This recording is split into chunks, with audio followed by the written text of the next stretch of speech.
you. Are you okay? Girl, I'm having some residual effects after that car accident, That's you know. unfortunate.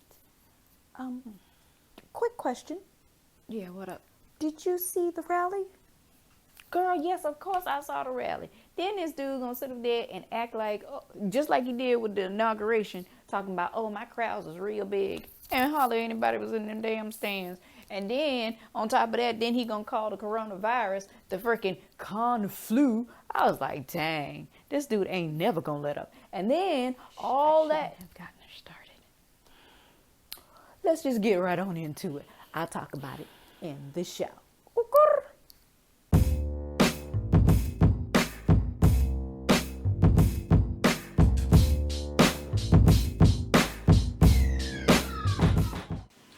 Okay, all right. You already know whose turn it is to go first this week. I just want to say congratulations to Colorado. Their governor has basically ended qualified immunity by signing a bill in law that essentially eliminates qualified immunity. So kudos to Colorado. Hey, small victories. All right. Hey, you got to celebrate it while you can, honey. All right. The topic that I'm going to be talking about is the epic, what we consider an epic fail in rallies. Okay? Dealing with Mr. Donald Trump. I told y'all I'm not going to be calling him that name, but if you want to know what the name I used to call Donald Trump, y'all going to have to go back and watch the previous videos. Because just until the you know what I'm saying, to what's it called? You know, thing in November when we go vote and try to see if we could, you know, get a new president. You know what I'm saying? I know some people have opted not to vote, and that's cool. That's your decision. That's on you. I understand that there are people of melanin that have decided they're going to vote for Donald Trump. That's cool. That's on you too. For me, I'm gonna tell you what. I am voting. However, when I put my vote and do my vote, I am voting for those who actually have a black agenda, who actually want to do something for the black vote. And if that is not Joe Biden, then guess what, Joe Biden? That's on you. Because I know I'm going to probably get some flack for that, but my vote is not cheap. Yes, I want something for my vote. And whoever decides to give that to me, that's who I'm voting for. Anyway, that I just said what I said. So let me move on. This article is for the New York Times, and it's entitled "The President's Shock at the Rows of Empty Seats in Tulsa." Now let me tell you something about Oklahoma. Oklahoma has a population of 3.94 million people. And out of that basically almost 4 million people, there are 2,561,000 of them that's supposed to be white. That's 65.2% of the population. And out of that population of Oklahoma, there was only 6,200 people that showed up at the rally. Okay? If you actually take that percentage, then that means only 0.2. Honey, look. I'm sorry. Let me do this number for you.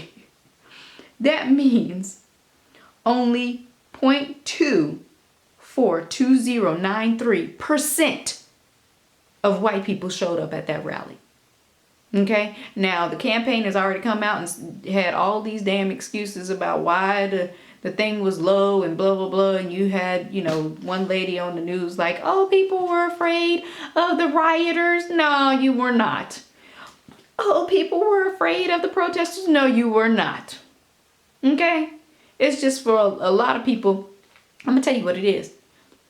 A lot of white people just didn't want their faces to be seen on the news because they're seeing that white people are being held accountable for being racist. So all of those 6,200 that was out there, they was the ride or dies. They don't care if their face is shown. They don't care none about that.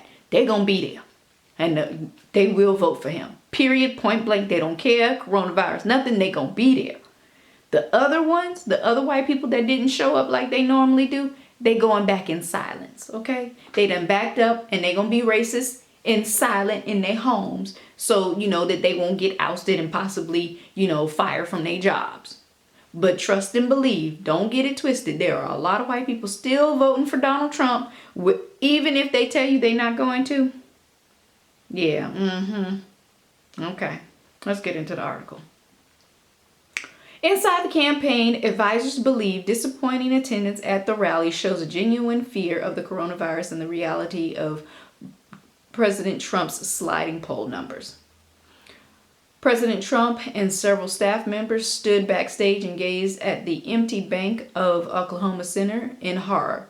Mr. Trump and Vice President Pence had canceled plans at the last minute to speak at an outdoor overflow rally that was almost entirely empty despite the claims of nearly 1 million people registering for tickets to attend the event in Tulsa, Oklahoma, and the president's false boast of never having an empty seat at one of his events.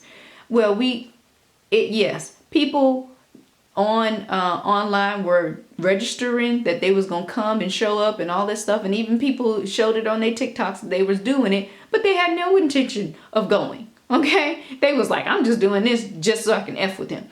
That actually happened, so it was probably a lot of that going on. Anyway, and they touch on it a little bit down close to the end of the article, and when you go read it, you'll see it. But I'm not going that far. I'm just gonna read the top of it.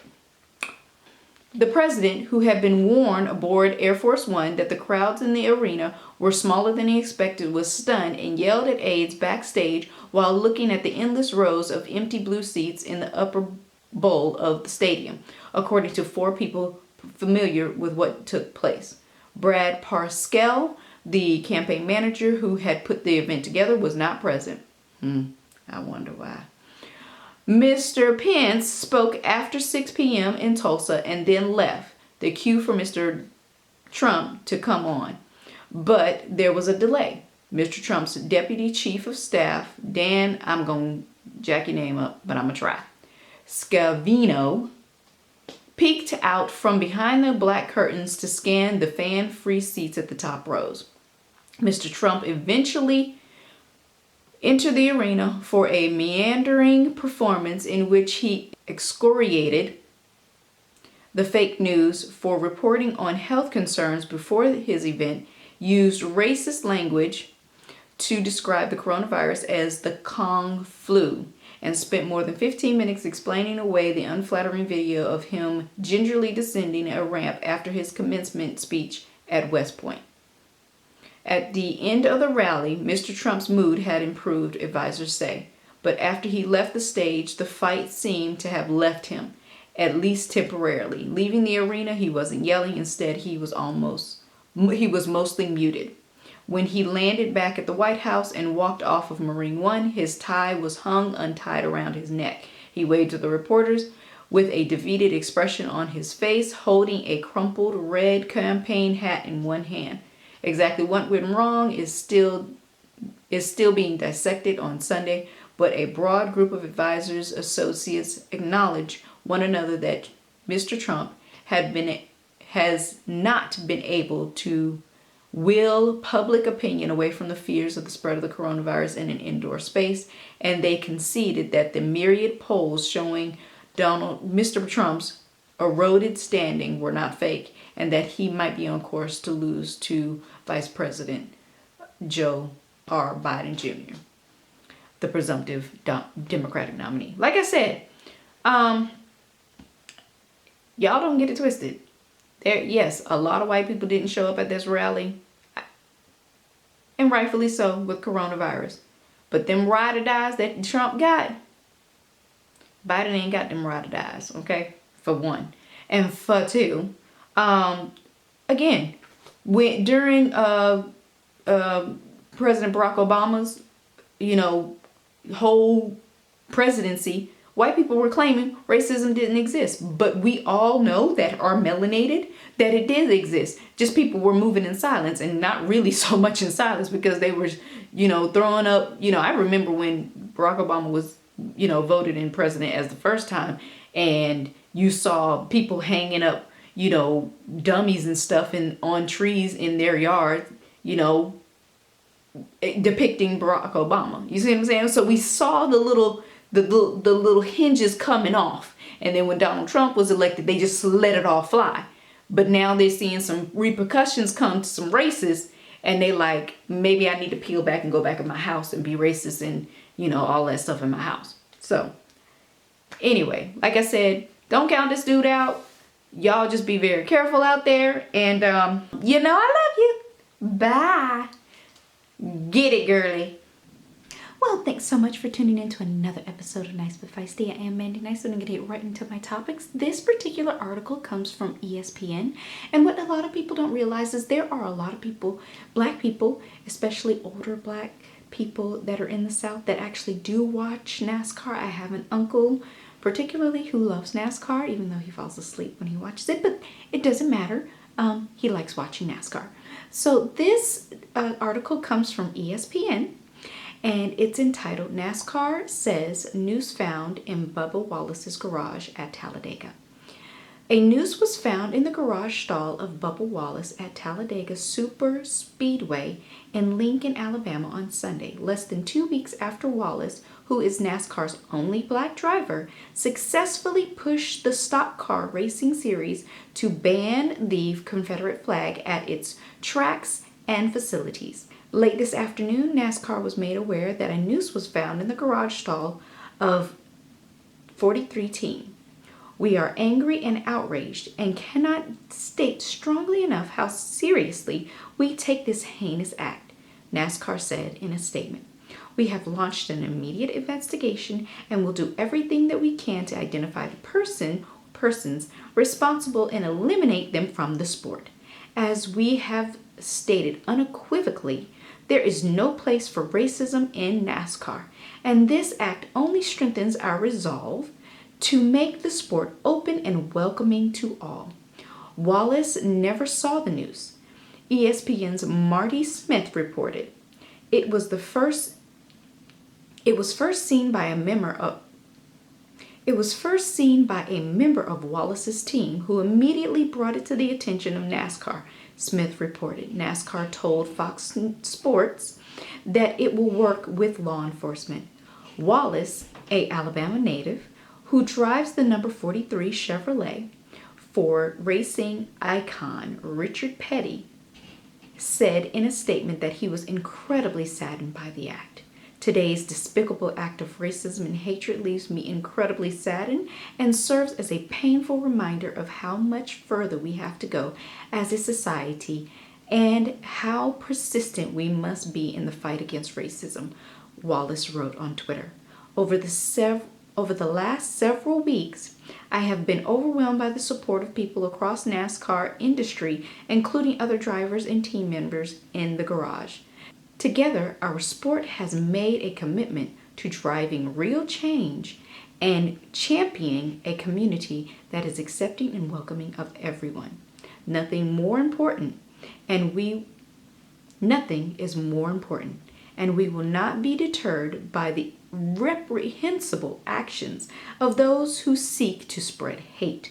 As my mother told me today, they are just trying to scare you. This will not break me. I will not give in, nor will I back down. I will continue to proudly stand for what I believe in. NASCAR has spent years trying to distance itself from the Confederate flag, long a part of its moonshine running roots from its founding more than 70 years ago. 5 years ago, former chairman Brian France tried to ban flying the flags at the track, a proposal that was not enforced and largely ignored. This year is different, and it was Wallace who led the charge, calling for the sanctioning body to prohibit the flag. But outside the track on Sunday, vehicles waving and flying the Confederate flag lined the boulevard, running past the massive speedway, and a plane flew above the track, towing a banner of the Confederate flag that read, "Defund NASCAR." While we're calling to defund the police. Anyway, NASCAR has not said how it plans to stop the fans from displaying the flag on track property, and none of the incidences Sunday at Talladega were inside of the facility. Andrew Murstein, the co-owner of the Richard Petty Motorsports, told Sports Business Journal that he was shocked and saddened by the incident, adding that, You would like to think that a country has changed for the better in the last 40 plus years. Unfortunately, in many ways, it hasn't. I am shocked and appalled to hear yesterday's vile act against Bubba Wallace in Talladega, and there is no place for that disgusting display of hatred in our state, Alabama, Governor Kay Ivey said in a statement Monday. So there's only a few portions left of this article, but you can go finish it for yourself. That is all I have for you guys. I know that Tasha went over a little bit about the rally, and so yeah, I just wanted to say thank you again for tuning in, and we will see you next week. Okay? Bye-bye. Well, thanks so much for tuning in to another episode of Nice But Feisty with Mandy Nice and Tasha Feisty. Ooh, ooh, yeah. Have a good one. Oh, and one more thing. Make sure you like, comment, and subscribe. And share the video. You heard.